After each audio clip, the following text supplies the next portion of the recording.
الحمد للہ رب العالمین والصلاة والسلام علی رسولہ الکریم فاعوذ باللہ من الشیطان الرجیم بسم اللہ الرحمن الرحیم۔ سامعات السلام علیکم ورحمۃ اللہ وبرکاتہ۔ پچھلے درس میں ہم نے دیکھا تھا کہ اللہ کے رسول صلی اللہ علیہ وسلم نے انصار و مہاجرین میں بھائی چارہ کروایا تھا۔ یہ بھائی چارہ مہاجرین کے ایک فرد اور انصار کے ایک فرد کے درمیان تعلق قائم کرتا تھا۔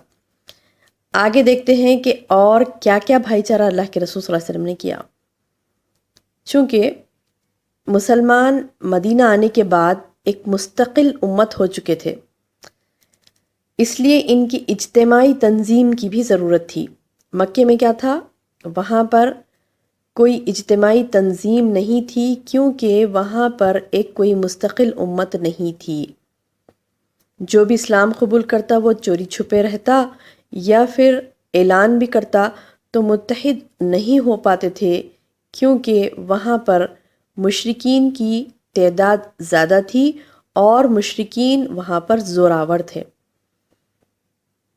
اسی لیے جب ہجرت کا حکم ہوا، تمام مسلمان ہجرت کر کے مدینہ آئے، تو مدینہ آنے کے بعد اللہ کے رسول صلی اللہ علیہ وسلم نے ان کو ایک اجتماعی تنظیم کا درس دیا اور انہیں یہ بھی بتلایا کہ ان کے حقوق و واجبات کیا ہیں، اور ان نکات کی بھی نشاندہی کرنی شروع کر دی جو انہیں اوروں سے ایک مستقل امت بناتے ہیں۔ سب سے الگ تھلگ ایک یہ مستقل امت بنانے کے تمام چیزیں اللہ کے رسول صلی اللہ علیہ وسلم نے بتایا۔ پھر مدینے میں مسلمانوں کے علاوہ دو اور جماعتیں بھی تھیں، یعنی اللہ کے رسول صلی اللہ علیہ وسلم نے انہیں تو ہر طریقے سے سمجھا دیا تھا، ایک مستقل امت بنایا تھا، کس کو؟ انصار و مہاجرین کو۔ لیکن مدینے میں صرف انصار و مہاجرین نہیں تھے، بلکہ اور کون تھے؟ مسلمانوں کے علاوہ دو اور بڑی جماعتیں تھیں، ایک یہود اور دوسرے مشرکین، جو عقیدے اور دین میں مصالح، ضروریات، جذبات، احساسات، ہر چیز میں مسلمانوں سے مختلف تھے۔ چنانچہ نبی صلی اللہ علیہ وسلم نے کیا کیا؟ ایک عہد و پیمان مسلمانوں کے مابین کرایا اور دوسرا عہد و پیمان مسلمانوں اور مشرکوں اور مسلمانوں اور یہودیوں کے درمیان۔ اس بارے میں ایک تحریر بھی لکھی گئی جس کے خاص خاص نکات انشاءاللہ یعنی چند پوائنٹس میں آپ کو بیان کرتی ہوں۔ نمبر 1، قریش اور یثرب کے مومنین و مسلمین اور ان کے ماتحت ہو کر رہنے والے، یعنی یہ تمام لوگ قریش کے یعنی جو مہاجرین تھے وہ، اور مکے کے مدینے کے انصار، یثرب مدینہ، تو قریش اور یثرب کے مومنین و مسلمین یعنی مہاجرین اور انصار میں سے جو بھی مومن ہیں، مسلم ہیں، ان کے ماتحت ہیں اور جہاد کرنے والے ہیں، یہ تمام لوگ باقیہ لوگوں سے الگ سلگ ایک امت ہیں، ایک الگ ان کی آئیڈینٹی ہے، ایک الگ ان کی نشانی ہے، ایک الگ ان کا معاملہ ہے۔ اور وہ معاملہ کیا ہے کہ یہ اگر کچھ دیت کی نوبت آتی ہے، کوئی قیدی کی رہائی کی بات آتی ہے، تو یہ تمام اہل ایمان کے درمیان کیسے ہوں گے یہ لوگ کہ ان کا فدیہ اور دیت میں یہ ایک دوسرے اہل ایمان ایک دوسرے کی یہ مدد کریں گے۔ کون سے اہل ایمان؟ قریش اور یثرب کے مومنین و مسلمین۔ اور پوائنٹ نمبر 2 یہ تھا ان کے لیے کہ یہ لوگ مفسد، ظالم اور باغی کے خلاف ایک ہاتھ ہو کر اٹھیں گے، چاہے وہ ان کی اپنی اولاد ہی کیوں نہ ہو۔ اور تیسری بات اللہ کے رسول صلی اللہ علیہ وسلم نے فرمائی کہ کوئی مومن کسی مومن کو کافر کے بدلے میں قتل نہیں کرے گا۔ بدلے سے مراد دیت جو ہوتی ہے، جو قانون ہے، اسلامی قانون ہے، اس میں کیا ہوتا ہے کہ قتل کا بدلہ قتل ہے، لیکن کوئی مومن کا قتل ہوتا ہے تو شریعت میں یہ حکم ہے کہ مومن کا جب قتل ہوتا ہے، یعنی کافر کو کوئی مومن مار ڈالتا ہے، یعنی قتل کر دیتا ہے، تو پھر مومن کی جان اس کے بدلے میں نہیں لی جائے گی۔ اسلامی قانون ہے یہ، مومن کی جان نہیں لی جائے گی اگر وہ کافر کو قتل کرے، اور نہ کسی مومن کے خلاف کسی کافر کی مدد کی جائے گی۔ اور نیکسٹ پوائنٹ یہ تھا کہ اللہ کا ذمہ ایک ہے، لہٰذا ایک معمولی آدمی کا دیا ہوا ذمہ بھی سارے مسلمانوں پر لاگو ہوتا ہے۔ یعنی اگر وہ سرنڈر کرتے ہیں اپنے آپ کو اور وہ اسلامی حکومت کے انڈر میں آتے ہیں، اگرچہ کہ کافر ہی کیوں نہ ہو، مشرک ہیں، کافر ہیں، یہود ہیں، تو ان کو بھی اتنا ہی پروٹیکشن دیا جائے گا. اگر وہ ماتحت میں آتے ہیں تو ان کو پروٹیکشن دیا جائے گا، اور اتنا زیادہ کہ کوئی معمولی سے آدمی کا بھی کوئی عہد ہوگا تو اس کو سارے مسلمان فالو کریں گے. نیکسٹ پوائنٹ یہ بتایا گیا کہ جو یہود مسلمانوں کے پیروکار ہو جائیں گے ان کی مدد کی جائے گی اور دوسرے مسلمانوں کی طرح وہ ہو جائیں گے. اور نمبر 6، مسلمانوں کی صلح ایک ہوگی، یعنی تمام کی بات ایک ہوگی. اور نمبر 7، اور جو کسی مومن کو قصداً قتل کر دے یا اس سے قصاص لیا جائے گا سوائے اس صورت کے کہ مقتول کے ولی راضی ہو جائیں. کیا ہے 7 پوائنٹ؟ جو کسی مومن کو قصداً قتل کر دے اس سے قصاص لیا جائے گا، یعنی اس سے بدلہ لیا جائے گا. اگر مومن کسی مومن کو مارتا ہے تو پھر اس سے قصاص لیا جائے گا، سوائے اس کے کہ قصاص مطلب یہ کہ اس کے قتل کے بدلے میں اسے قتل کیا جائے گا. لیکن اگر کوئی مقتول کے ولی ہیں، یعنی جس کا قتل ہوا اس کے ولی، یعنی اس کے رشتہ دار ہیں، دوست احباب جو بھی ہیں، اس کے ولی جو ہیں، مقتول کے ولی جو ہیں، اگر وہ راضی ہو جائیں کہ ٹھیک ہے ہم قتل نہیں کریں گے اس کو، ہمارے جو رشتہ دار کی جان گئی ہے اس کے بجائے ہم اس کو قتل نہیں کریں گے، اس کے بجائے یہ اتنا دیت ادا کر دے، اتنا پیسہ دے دے، درہم و دینار جو بھی ہے، تو پھر اس کے اوپر راضی ہو جائیں گے. اور اہل ایمان پر ضروری ہوگا کہ سب قاتل کے خلاف اٹھ کھڑے ہوں. یہ اہم پوائنٹ ہے. یہ دیت لینا، قصاص لینا تو ہے ہی ہے، لیکن اصل چیز یہ ہے کہ سارے اہل ایمان اٹھ کھڑے ہوں قاتل کے خلاف. سب کو چاہیے کہ وہ اٹھ کھڑے ہوں قاتل کے خلاف، اگرچہ کہ ان کا سگا رشتہ دار ہی کیوں نہ ہو. پوائنٹ نمبر 8 ہے کہ کسی مومن کے لیے حلال نہیں ہے کہ کسی فتنہ پرور، ہنگامہ برپا کرنے والے یا بدعتی کو مدد کرے یا اسے ٹھکانہ مہیا کرے. کسی مومن کے لیے حلال نہیں ہے. کیا ہے 8 پوائنٹ؟ کہ کسی مومن کے لیے حلال نہیں ہے کہ وہ کسی ہنگامہ کرنے والے یعنی فتنہ پرور یا بدعتی کو کوئی مدد نہیں کرے گا. وہ اس کے لیے حلال نہیں ہے کہ اس کی مدد کرے اور اسے ٹھکانہ بھی مہیا نہیں کرے گا. یعنی یہ 2 چیزیں حرام ہیں مومن پر. کیا 2 چیزیں حرام ہیں؟ فتنہ پرور کی مدد کرنا حرام ہے، بدعتی کو پناہ دینا بھی حرام ہے. پناہ دینا یا اس کی مدد کرنا بدعت میں اس کی مدد کرنا بھی حرام ہے. پھر پوائنٹ نمبر 9، اللہ کے رسول صلی اللہ علیہ وسلم نے یہ فرمایا کہ ان کے درمیان کسی بات میں اختلاف ہو جائے تو انہیں چاہیے، مسلمانوں کے درمیان، ان کے درمیان سے مراد مسلمانوں کے درمیان کوئی بات کا اختلاف ہو جائے تو اس سے اللہ اور اس کے رسول کی طرف لوٹایا جائے. یہ تھے پوائنٹس.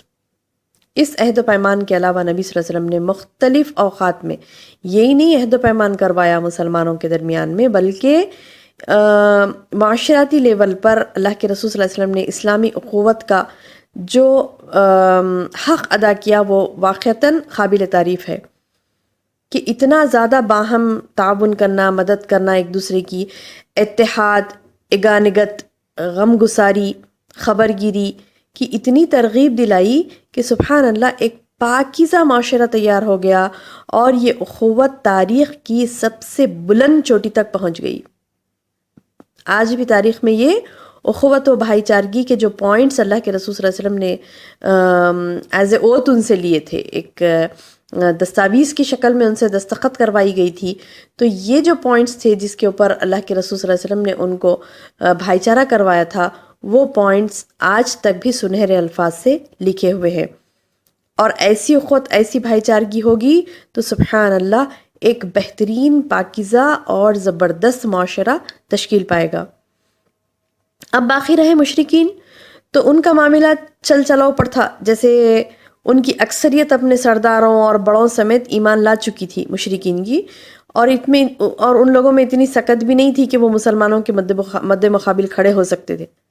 لہٰذا ان سے نبی صلی اللہ علیہ وسلم نے زیادہ کچھ عہد و پیمان نہیں، بلکہ موٹے موٹے کوئی 2-3 چیزیں لی جس کے بعد یعنی اس کی عہد و پیمان کی ضرورت نہیں رہی ان کے ساتھ.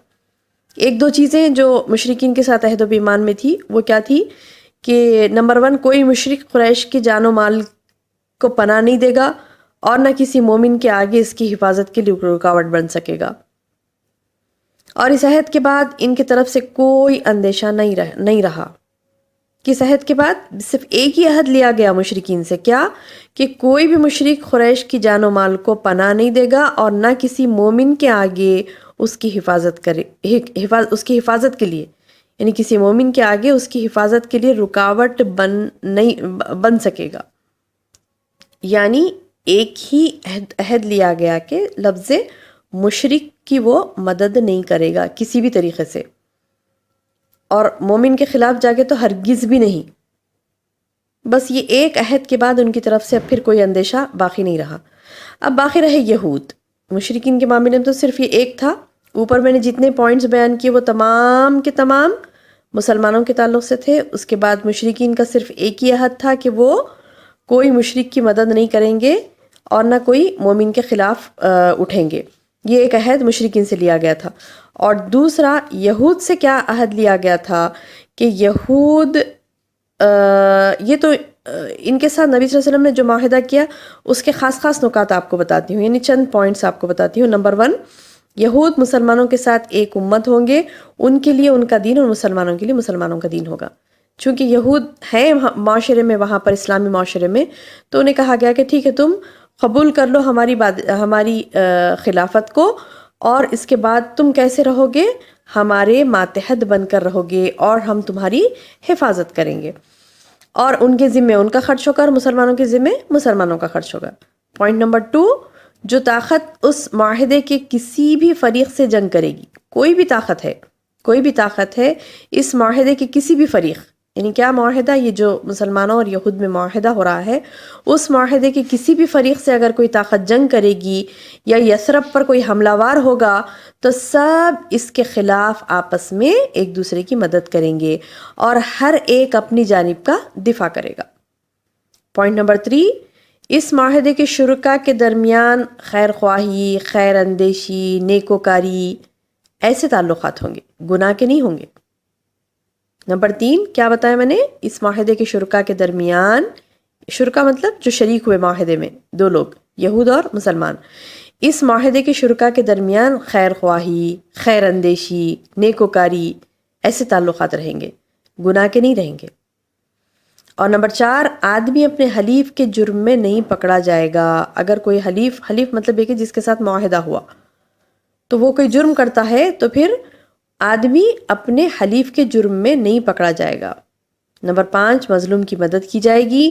نمبر 6، جب تک جنگ رہے گی، یعنی کوئی حملہ کیے یثرب پر اور جنگ برپا ہو گئی تو یہود بھی مسلمانوں کے ساتھ اس جنگ کا خرچہ برداشت کریں گے اور مسلمانوں کا ساتھ دیں گے. نمبر 7، اس معاہدے کے شرکاء پر یثرب میں ہنگامہ آرائی، کشت خون حرام ہوگا. اس معاہدے کے شرکاء یعنی یہود اور مسلمان، یہ دونوں پر یعنی ہنگامہ یثرب میں، یعنی مدینے میں یثرب میں ہنگامہ آرائی کرنا یا پھر کشت خون، ایک دوسرے کا خون بہانا، یہ تمام چیزیں حرام. اور نمبر 8، اور اگر ان میں کوئی ہنگامہ یا جھگڑا برپا ہو جائے گا تو فیصلہ کون کرے گا؟ فیصلہ اللہ اور اس کے رسول کریں گے. نمبر 9، قریش اور ان کے مددگاروں کو پناہ نہیں دی جائے گی. نمبر 10، یہ معاہدہ کسی ظالم یا مجرم کے لیے آڑ نہیں بنے گا. یعنی ایسا نہیں ہوگا کہ چلو معاہدہ ہو گیا لہٰذا ظلم کر رہا ہے کوئی تو اس کا ہاتھ نہیں پکڑ سکتے کیونکہ معاہدہ ہو گیا، جرم کر رہا ہے کوئی تو ہم اس کا ہاتھ نہیں پکڑ سکتے کیونکہ معاہدہ ہو گیا. ایسی کوئی بات نہیں ہوگی، بلکہ ظالم یا مجرم کے لیے یہ معاہدہ آڑ نہیں بنے گا. یہ پوائنٹ نمبر 10 تھا.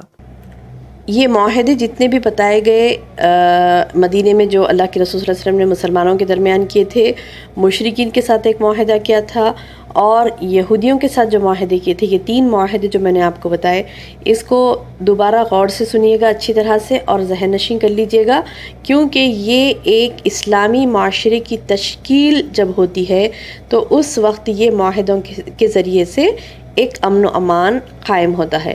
تو ان معاہدوں کے ساتھ ہی ہم اپنے درس کا اختتام کرتے ہیں. انشاءاللہ اگلے درس میں دیکھتے ہیں سیرت النبی کا اگلا پہلو. اللہ تعالیٰ سے دعا ہے کہ اللہ تعالیٰ ہمیں صحیح اسلامی معاشرے کا جو تصور اللہ تعالیٰ نے ہم کو دیا ہے اس کو سمجھنے والا اور اسے یاد رکھنے والا بنائے اور اس میں ہم سب کو شامل فرمائے. آمین یا رب. السلام علیکم ورحمۃ اللہ وبرکاتہ.